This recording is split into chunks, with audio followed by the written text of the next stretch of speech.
Salve, kembali berjumpa dengan saya pada Regi hari ini tanggal 27 Maret 2026.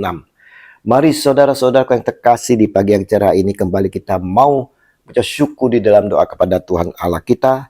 Dan juga jangan lupa berilah senyuman dan sapaan kepada sesama kita. Kita awali perenungan pagi hari ini dengan tanda kemenangan kita. Dalam nama Bapa dan Putra dan Roh Kudus. Amin. Tetap teguh sekalipun ditolak. Bacaan liturgi hari ini diambil dari Yeremia 20 ayat 10 sampai dengan 13 dan Injil Yohanes 10 ayat 31 sampai dengan 42.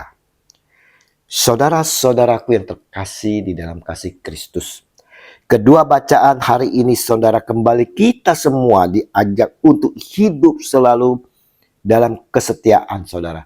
Kesetiaan dalam kebenaran sekalipun dalam ancaman.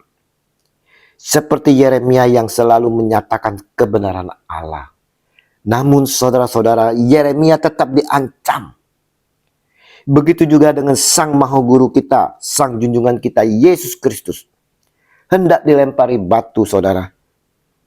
Mereka ini semua ditolak karena menyatakan kebenaran. Apakah kita takut saudara menyatakan kebenaran melihat kedua tokoh ini ditolak? Takutkah kita? Lihat, Yeremia mengalami tekanan dan fitnah saudara setelah menyatakan kebenaran Allah.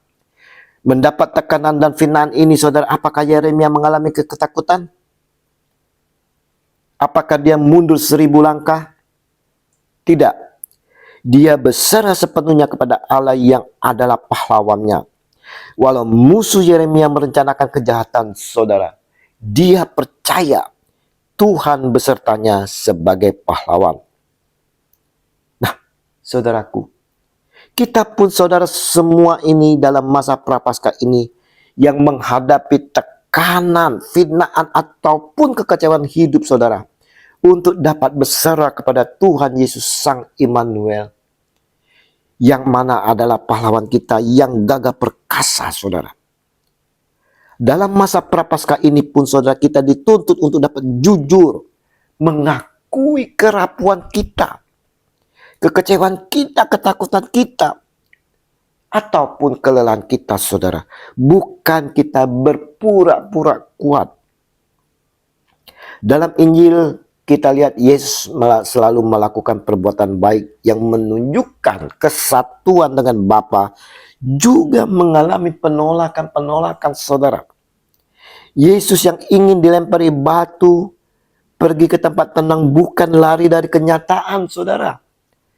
Namun tetap teguh menjalani misinya, yaitu menyampaikan kebenaran surgawi.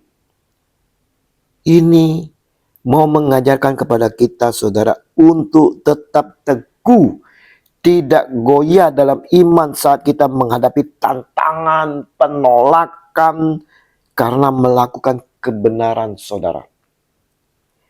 Yesus mau kita semua yang adalah pengikut-pengikutnya, di saat-saat kita dalam penolakan, pergilah ke tempat tenang dan tetaplah sebagai pembawa damai, kebenaran, bukan kekerasan. Saya ulangi saudara, kita harus tetap sebagai pembawa damai, kebenaran, bukan kekerasan. Mari saudara-saudaraku yang terkasih, kita mau membuka hati dan mengakui Yesus sebagai Tuhan, dengan tetap berani menyatakan kebenaran saudara sekalipun ditolak dengan berbagai ancaman, dan tetap setia sebagai pembawa damai, agar hidup kita menghasilkan buah yang baik seperti yang dilakukan Sang Junjungan kita, Yesus Kristus. Jadilah pembawa damai dan kebenaran. Yesus Tuhan, kuatkanlah iman kami dikala mendapat penolakan-penolakan, agar kami pun mampu bersaksi dan berbuat baik dalam kebenaran kasih-Mu, meski dalam kesulitan dan ancaman. Amin. Dalam nama Bapa dan Putra dan Roh Kudus. Amin. Shalom Alehim.